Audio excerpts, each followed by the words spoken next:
Good morning, everyone. I am here in my hotel. I just arrived in the Philippines.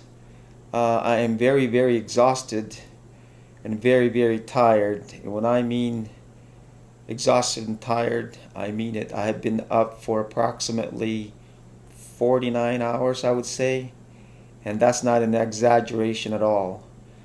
Um, this video is about my experience from the moment I entered the plane to the time of my arrival. I set foot on the grounds of the Philippines.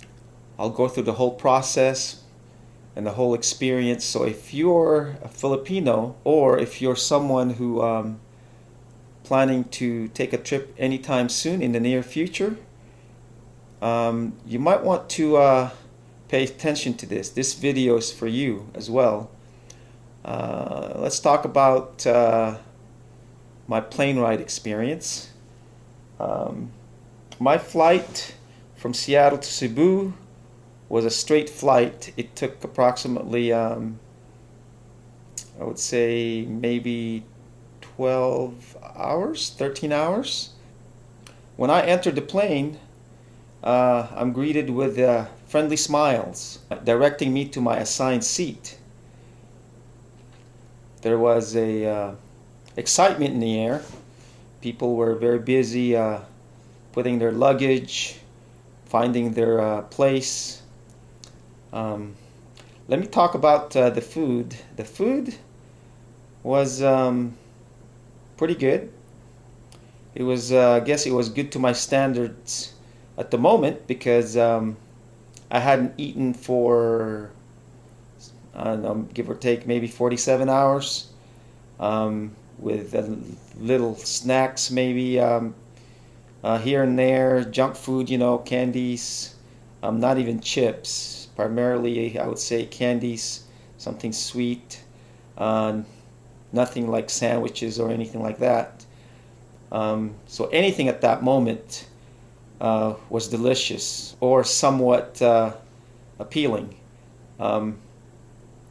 Anyways, I believe the first dish that was delivered, I don't even quite remember. I know there was some afritada or something like that in there, and of course roll. Rice is a staple in the Philippines, so that's expected. We eat rice practically in every meal here in the Philippines. And I believe yeah, that was it was. There was I wanted adobo, but there was no adobo. There was it was ham and egg. That's what it was.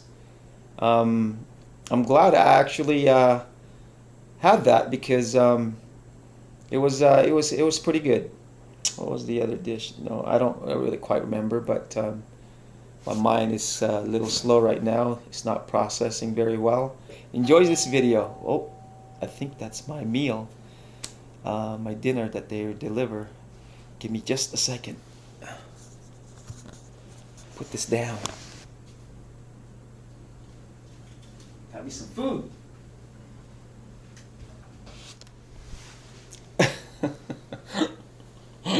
Oh wow. Anyways, they delivered my food and it smells really, really good, but I'm too tired to even think about food right now, even though I am starving. But the reason why I'm laughing is because the doorbell rang and not even, I don't know, 10 seconds. I got to the door, I opened it. There was nobody there. I looked down, my food was right on the ottoman. I looked down to my left, a long stretch of hallway. I didn't see anybody. And I looked to my right, the same thing. The hallway is quite long. I don't know how they managed to disappear so quickly. The thought that came to my mind was ninjas. So I looked up and I looked everywhere and it's like, how in the world did they leave so fast? Then I was thinking, these guys wear hazmat clothing, gloves and everything. I think I'm going to give them a name. Ninjas in hazmat suits. Anyways, I thought that was quite funny, so I guess let me run with that my whole stay here. So let's talk about my arrival in the Philippines. Okay. If you're Filipino, you can tell that you're in the Philippines because there's this certain smell about the atmosphere. To me, I love it. I love it. There's nothing like it. If you're Filipino, born in the Philippines, it's something that sticks with you all your life.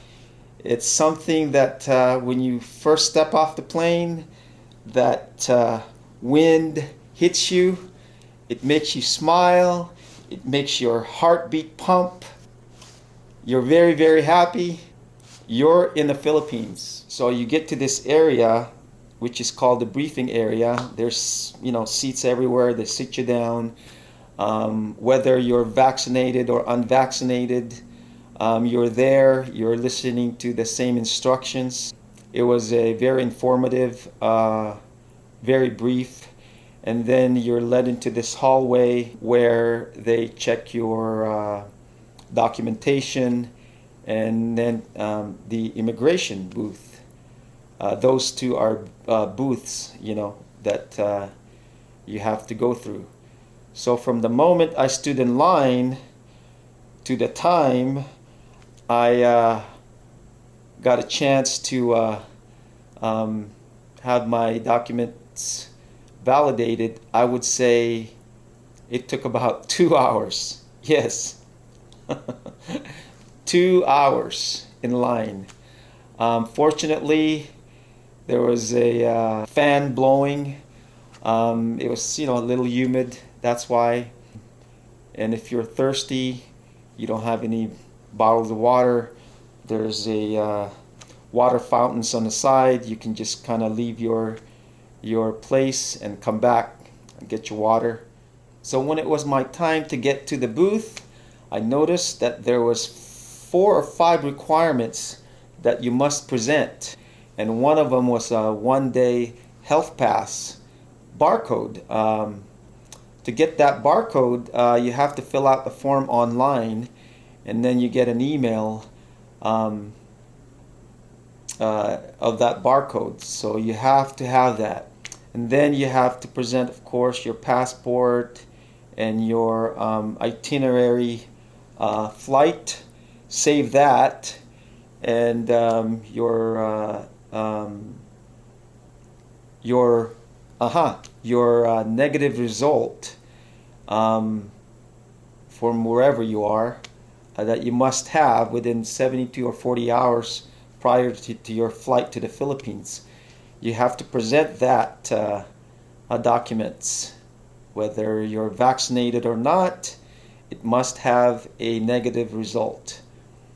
And then, of course, you get through the immigration, which is another booth.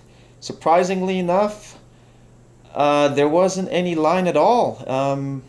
It was a smooth walk. You go to the, S curve, whatever it is, and then you get there, and you present them your passport. That was very quick. They took my passport and looked it up and stamped it, and I was on my way. It was that easy. And then I met with people that are dressed up in hazmat uniform with mask and everything. I felt kind of strange, They direct me to an area where a person that's not even dressed up in a hazmat, just a regular clothes. She says, are you vaccinated or unvaccinated? And then they put a little sticker on your passport, whether you're vaccinated or unvaccinated.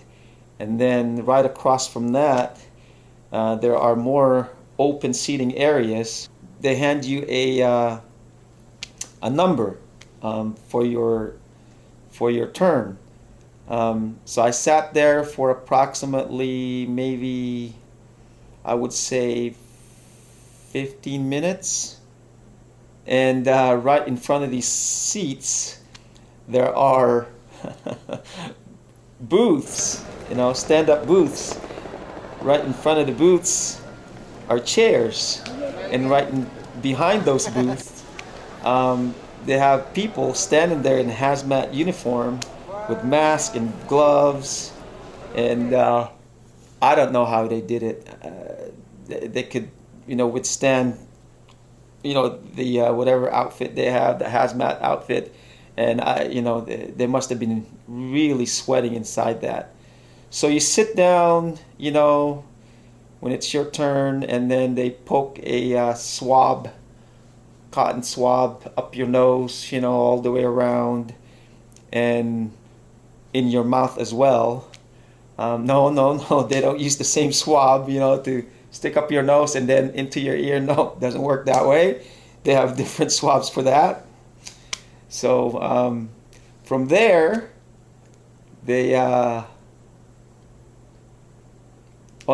from there, there's a different exit, and then you go get your luggage.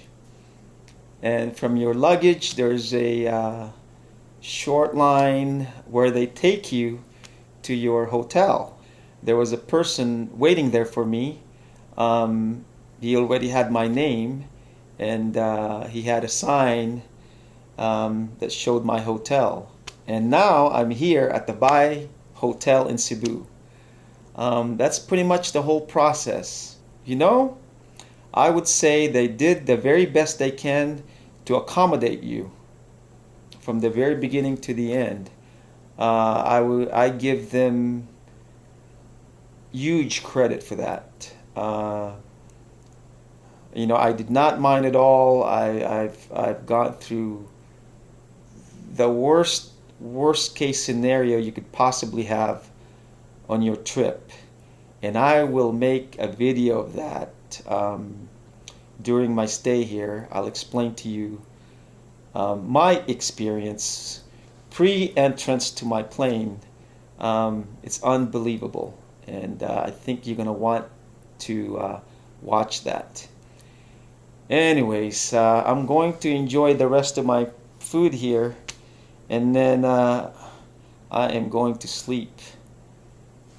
It's going to be a very, very interesting experience. I hope I gave you enough information. I'm very grateful, I'm very thankful for the Filipino people that's in the airport for making the whole process possible and the whole process comfortable. It's not easy. The whole world is struggling through this whole ordeal. I'd say they did a good job, and from the bottom of my heart, thank you. And for you who are watching, stay with me in my whole experience here in the Philippines, 10-day quarantine.